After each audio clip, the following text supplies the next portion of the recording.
und sich die Welt untertan machen. Das so gemein. Dikisahkan pada zaman dahulu, para makhluk mitos seperti vampir, serigala, penyihir, dan monster menebarkan teror ke semua manusia. Namun pada suatu hari, semua makhluk itu tiba-tiba menjadi baik dan mencintai perdamaian. Kemudian, seiring berkembangnya zaman, mereka mulai tidak terlihat keberadaannya.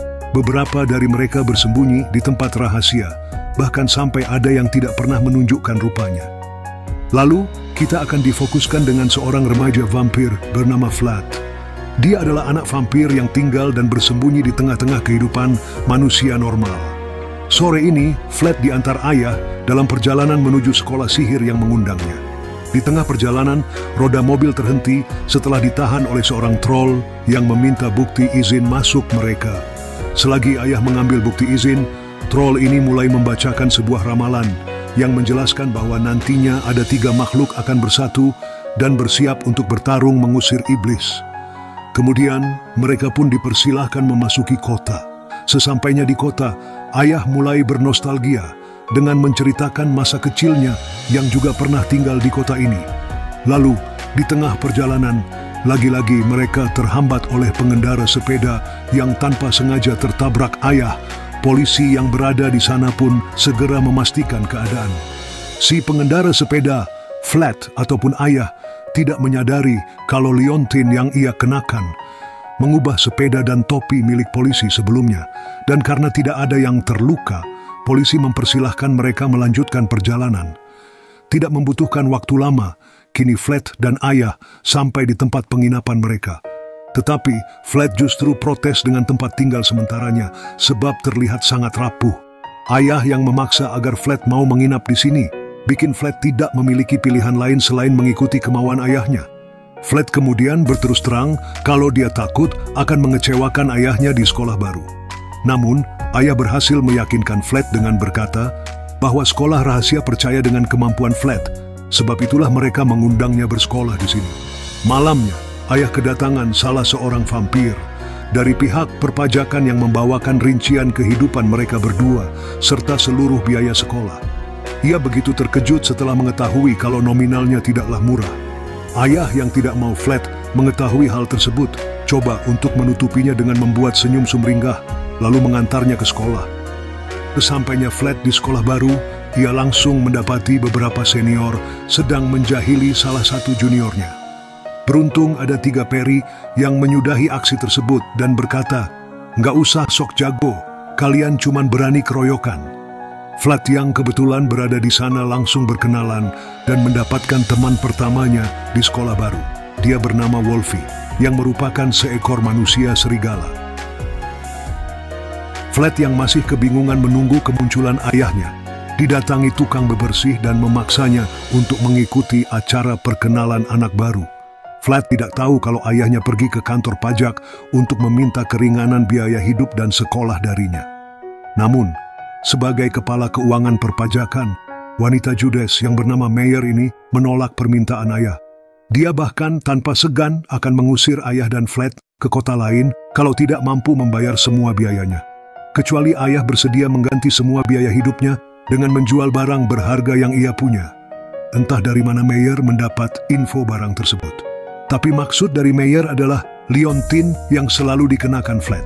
Tidak lama kemudian, wali kota datang dan masuk ke tengah obrolan negosiasi mereka. Alih-alih ingin mendapatkan keringanan, wali kota justru mengancam dan memojokkan ayah dengan berkata, "Kalau Anda tidak mampu bayar, lebih baik jual saja." Namun, meskipun ayah mau menjual barang tersebut, liontin yang ternyata adalah fragmen darah itu merupakan warisan terakhir dari mendiang istrinya untuk Vlad. Jadi ayah memilih akan membicarakannya dulu kepada Vlad dan langsung pergi ke sekolah. Saat jam pelajaran, meski ibu Penner ikut dikejutkan dengan kedatangan ayah, beliau tetap melanjutkan ritualnya guna memunculkan kemampuan para murid baru yang ada di dalam diri mereka masing-masing. Satu persatu, setiap murid mulai memperlihatkan potensi kekuatan yang mereka miliki. Akan tetapi, tidak untuk Faye. Kemampuan terbangnya sebagai seorang peri tidak bisa ia kontrol terlalu lama, akibatnya dia jatuh ke atas Vlad dan membuatnya berdarah. Setelah melihat darah Flat yang merupakan seekor vampir, dia malah muntah.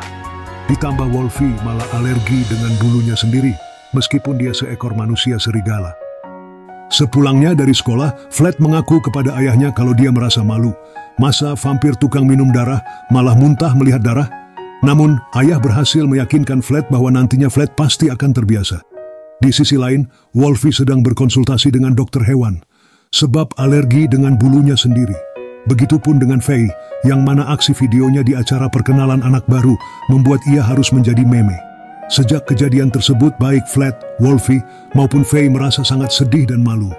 Malamnya, Mayer yang ternyata adalah seorang penyihir mendatangi rumah Flat dan bermaksud mencuri liontin. Setelah mendapatkan liontin, Mayer segera kembali, dan rupanya usaha pencurian barusan adalah perintah dari wali kota. Meskipun ia telah mendapatkan liontin, tapi secara tiba-tiba benda tersebut justru menghilang lalu kembali ke tempat asalnya. Sekembalinya Flat bersekolah, ia menjadi semakin merasa malu, sebab video Faye masih menjadi lelucon semua murid, ditambah beberapa seniornya juga mengolok-olok Flat menggunakan darah palsu, dan membuatnya ikut mual. Flat yang merasa kesal, campur sedih, memutuskan pergi ke dalam hutan guna mencari ketenangan. Tetapi, tanpa melakukan perjanjian sama sekali, Flat justru bertemu dengan Faye dan Wolfie yang juga pergi ke dalam hutan. Setelah sedikit berbincang, Flat lalu berkeinginan untuk pergi meninggalkan sekolah. Faye dan Wolfie pun sempat berpikir yang sama dengannya, hingga pada akhirnya mereka memutuskan untuk meninggalkan sekolah dan melakukan petualangan bersama demi membuktikan kekuatan yang ada di dalam diri mereka. Mereka harus melewati jembatan untuk bisa keluar dari kota. Tetapi langkah mereka tertahan oleh troll yang memaksanya agar kembali. Beruntung tukang bebersih yang masih mengikuti Flat coba buat nolong mereka dengan memantrai troll. Tukang bebersih mengajak Flat, Faye, dan Wolfie ke rumahnya sambil menikmati secangkir minuman panas. Tukang bebersih memberitahu kalau tidak ada satupun makhluk yang bisa keluar dari kota tersebut. Namun, masih ada satu cara dari buku kuno yang bisa membantu mereka. Buku tersebut memberitahu sebuah ramalan yang menerangkan bahwa ada 3 anak yang akan menyatukan kekuatan dan mengalahkan Raja Kegelapan yang disebut Lucifer. Flat pun mengingat kalau itu adalah ramalan yang disebutkan troll pada saat pertama kali ia memasuki kota. Selain itu, cara keluar dari kota mereka harus lebih dulu mendapatkan buku terlarang dari perpustakaan terlarang. Keesokan harinya, Flat, Faye, dan Wolfie langsung mendatangi perpustakaan terlarang yang dijaga ketat oleh beberapa makhluk.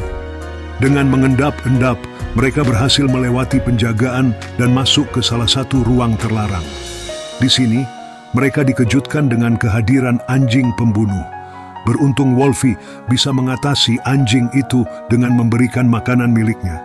Selagi Wolfie mengalihkan anjing, Flat dan Faye akan mengambil buku terlarang di salah satu rak perpustakaan, tetapi upaya mereka tidaklah mudah. Beberapa jebakan sudah disiapkan demi menjaga kerahasiaan buku terlarang. Lalu, disinilah kemampuan Flat muncul. Ia mengeluarkan sensor ultrasonik layaknya kelelawar dan menyadari beberapa bijak tidak terlihat, lalu menyeberanginya. Setelah melewati beberapa rintangan, kini tibalah Flat dan Faye di ruang tempat semua buku terlarang tersimpan. Di sini kemampuan Faye sebagai seekor peri yang takut ketinggian dibutuhkan. Faye harus terbang dengan mata tertutup untuk mengambil buku terlarang. Di waktu yang bersamaan, juga Wolfie sudah kehabisan makanan untuk mengalihkan anjing pembunuh. Kini mereka harus segera keluar dari ruang terlarang sebelum tercabik-cabik. Di sisi lain, ayah terus ditekan oleh Mayer agar mau mengganti pembayaran pajak hidupnya menggunakan liontin milik Flat. Bahkan Mayer sampai berbuat curang dengan menyemprotkan ramuan pemikat agar ayah menurut dan memaksa Flat merelakan liontin tersebut. Tetapi masalahnya, ayah juga sedang pusing setelah mendapatkan laporan kalau Flat kabur dari sekolah. Mendengar kabar tersebut tentu membuat Mayer bergegas pulang. Ia pun melaporkannya ke wali kota. Mayer juga mencari keberadaan Flat melalui cermin ajaibnya dan memperlihatkan kalau Flat berhasil mendapatkan buku terlarang. segera setelah mendapatkan buku terlarang, Flat langsung membuka dan mengetahui kenyataan bahwa dunia kegelapan yang sudah lama damai saat ini berambisi untuk mengembalikannya seperti dulu lagi, yaitu melakukan teror ke umat manusia, juga mengambil alih semua kekuasaan mereka. Ada satu halaman yang terlihat seperti disobek nih dengan sengaja, sehingga mereka pun tidak tahu isi selanjutnya. Mengingat ramalan yang disebutkan troll sebelumnya, membuat Faye menaksir-naksir kalau Lucifer akan mengubah semua makhluk menjadi jahat lagi. Lalu, tanpa berpikir panjang, Flat dan teman-temannya memutuskan akan memberitahu kabar tersebut ke orang tua mereka terlebih dahulu. Kenyataannya, ramalan tersebut sudah lama direncanakan wali kota, dan beliau jugalah yang bermaksud mengubah semua makhluk menjadi jahat lagi di bawah kembalinya. Mayer, yang tidak ingin anak-anak menghancurkan keinginan wali kota, berencana mengirimkan kutukan kembali ke perkataan kepada mereka bertiga.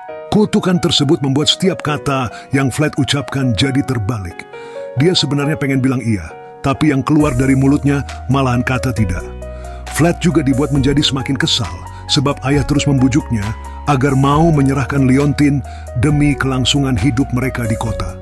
Tetapi sudah pasti, Flat menolak hal tersebut, lalu mengunci dirinya di kamar. Kemudian, Flat coba buat menghubungi Faye dan Wolfie, yang juga mengatakan berbagai kata dengan terbalik. Faye menyadari kalau ini semua adalah ulah dari mantra pembalik, dan tidak ada gunanya mereka mengadu. Meskipun sampai mulut berbusa, akhirnya Flat mengajak Wolfie juga Faye berkumpul besok, dan kembali membaca semua isi buku terlarang sekali lagi.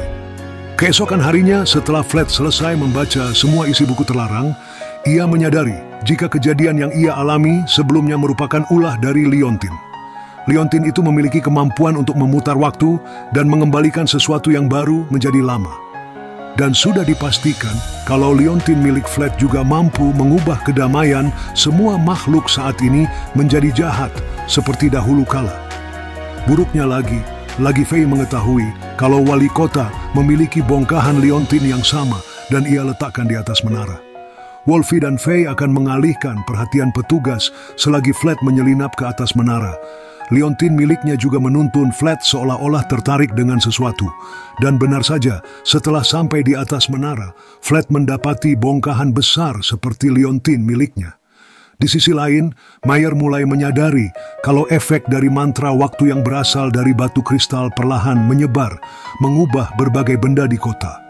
Ia pun segera meminta wali kota untuk memeriksanya ke sana. Beruntung saat itu, Flat sudah keluar dari sana dan memberitahu ke Faye dan Wolfie kalau Leontin yang diberikan mendiang ibunya menjadi potongan terakhir dari bongkahan kristal milik wali kota.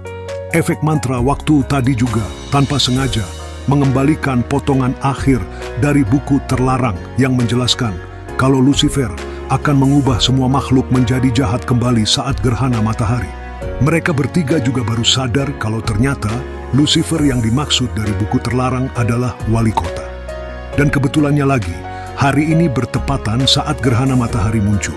Dari situ, Flat berencana akan keluar dari kota dengan membawa potongan terakhir dari kristal.